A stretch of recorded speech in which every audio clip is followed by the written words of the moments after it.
Shalom, kami dari kelompok 2 akan mempresentasikan hasil proyek penyaringan air sederhana yang telah kami lakukan. Yang beranggotakan Angelina Riani Manulang dan saya sendiri, Mai Esther Barasa. Selamat menonton!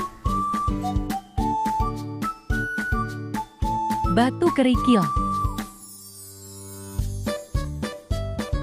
Arang aktif. Sabuk kelapa. Busa atau kapas. Pipa dengan panjang 150 cm yang sudah dilengkapi dengan albo pipa. Pasir aktif. TDS meter. Kertas lakmus.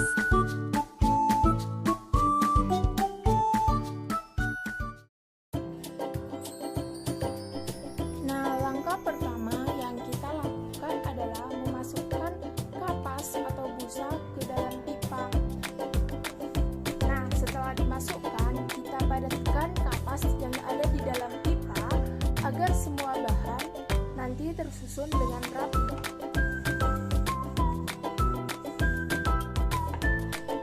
Langkah selanjutnya, kita masukkan batu kerikil ke dalam pipa.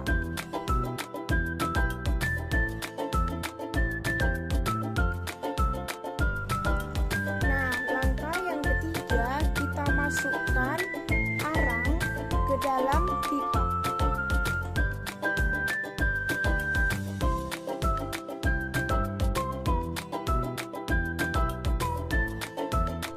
Nah, langkah yang selanjutnya, kita masukkan pasir pada lapisan keempat ke dalam pipa.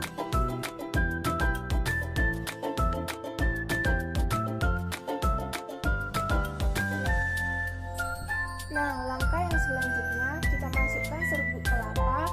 Serbuk kelapa ini berada pada lapisan paling atas dari pipa.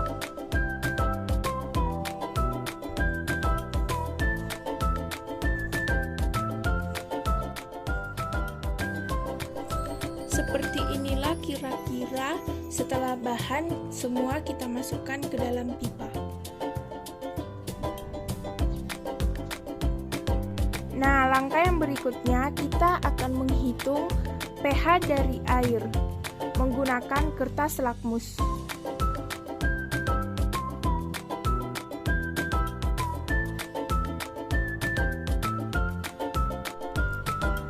Nah, dapat kita lihat ya bahwa pH dari air ini adalah bersifat basa karena berada pada pH rentan 9. Nah, langkah yang selanjutnya kita lakukan penyaringan terhadap air. Kita masukkan ke dalam pipa.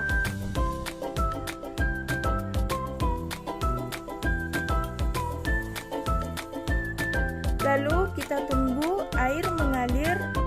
Berikut adalah hasil penyaringan 1 kali. Nah, kita akan menghitung TDS dari air penyaringan 1 kali. Dapat kita lihat bahwa hasil TDS-nya yaitu berada pada rentan 32.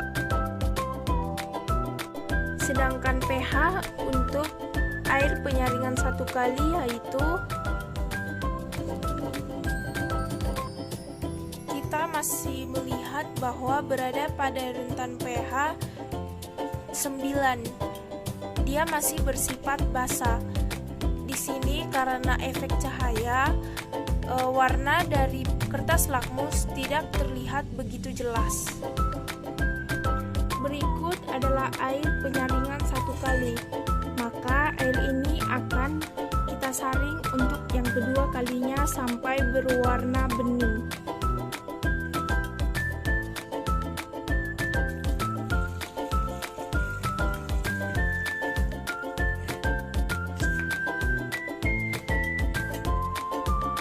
Lalu kita tunggu airnya hingga melakukan melakukan penyaringan. Nah, dapat kita lihat ya bahwa air sudah mulai muncul dan air dapat kita lihat sudah mulai jernih. Nah, dapat kita lihat ya hasil penyaringan sebanyak 2 kali dari alat sederhana ini sangat begitu jernih. Nah, langkah selanjutnya kita akan menghitung TDS dan pH meter dari air. Nah, langkah pertama kita akan menghitung TDS dari air tersebut. Nah, kita dapat melihat bahwa jumlah TDS dari air tersebut adalah sebanyak 7.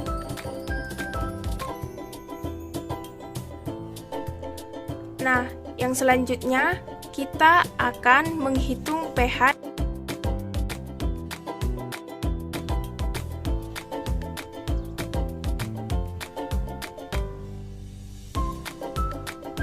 Nah, kita dapat melihat ya, di sini karena cahaya agak memantul, maka tidak terlihat jelas warna hijau muda dari kertas lakmusnya.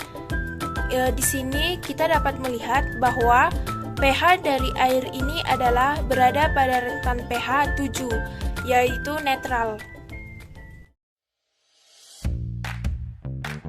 Nah, melalui praktikum yang kami lakukan, air sebelum disaring memiliki pH basa, akan tetapi setelah disaring memiliki pH netral, di mana di sini basa merupakan zat-zat yang dapat menetralkan asam.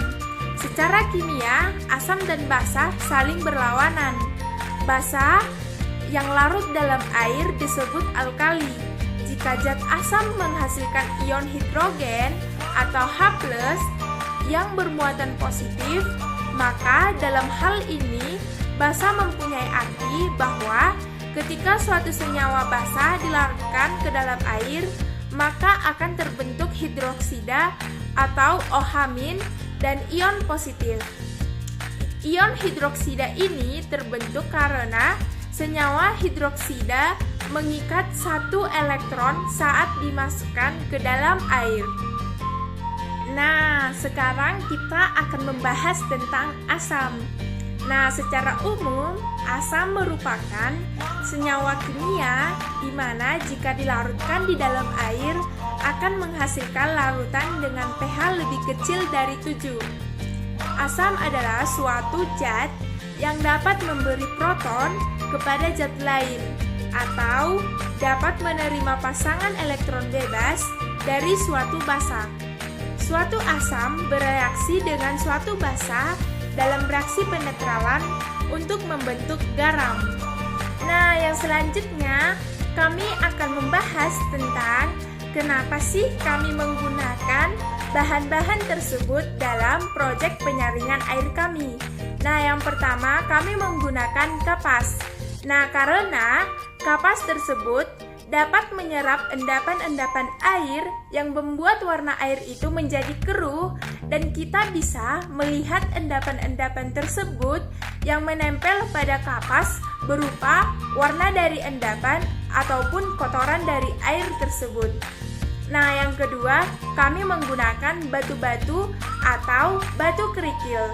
Nah, di mana di sini batu kerikil berfungsi untuk menyaring material-material yang berukuran besar.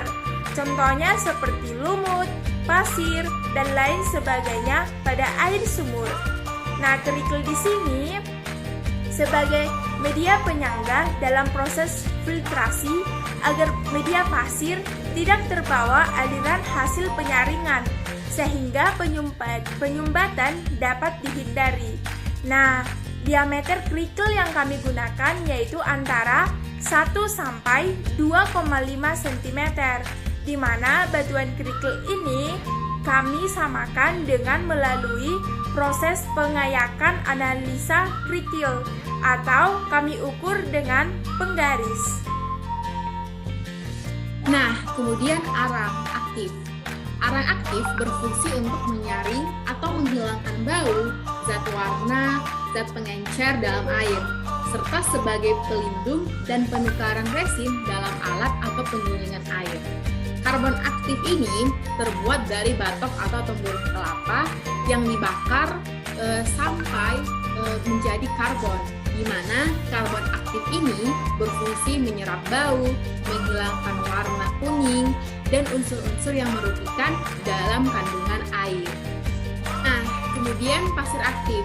Pasir aktif ini dalam istilah globalnya adalah active sand, di mana mempunyai fungsi sebagai mengikat unsur besi atau ferrum atau biasa disebut Fe, mangan, serta sulfida dalam air, di mana pasir aktif ini akan berbentuk padat, tahan terhadap tekanan air yang dikeluarkan oleh pompa atau pressure pump, di mana hidrogen sulfida itu merupakan salah satu penyebab bau dalam air yang dapat difilter juga menggunakan pasir aktif. Nah, pasir aktif ini yang mengkatalis 3 polutan yang tadi itu menjadi mengkristal dan terlepas dari kandungan air. Paling tidak itu akan mengurangi intensitasnya dalam air yang melewati pasir aktif dalam filter. Kemudian serabut kelapa. Dalam penyaringan air, serabut kelapa itu diperlukan di mana kelebihan serabut kelapa ini itu sebagai penjernih atau penyaring yang ditunjang dari fungsi serabut kelapa yaitu sebagai antibakteri yang bersifat asam sehingga kotoran organiknya itu cepat hancur. Sehingga penyaringan sederhana yang menggunakan serabut kelapa cukup efektif sekitar 70-80%. Tergantung dari pengolahan, seberapa jenuh dan sesuai kebutuhan, serta dari faktor-faktor tertentu lainnya. Nah, dalam proses penggunaan alat terdapat 2 unit ember. Yang pertama yaitu untuk penampungan air, dan yang ember kedua adalah media multifiltrasi yang terdiri dari komponen zeolit, pasir, sabut kelapa, dan kerikil, di mana penelitian ini membuktikan bahwa air limbah yang dapat disaring menjadi air bersih. Namun, air saringan ini belum layak untuk diminum, hanya sampai pada standar bahan baku mutu dan standar kebutuhan air bersih. Nah, hasil kesimpulan dari praktikum yang kami lakukan adalah air hasil penyaringan yang pertama itu airnya berwarna agak lebih kekuningan. Kemudian airnya itu berada pada rentang pH 9. Air masih belum layak untuk dikonsumsi, serta saat kami tes dengan alat TDS, airnya berada pada TDS antara 32. Kemudian airnya masih belum cocok untuk digunakan dalam kehidupan sehari-hari.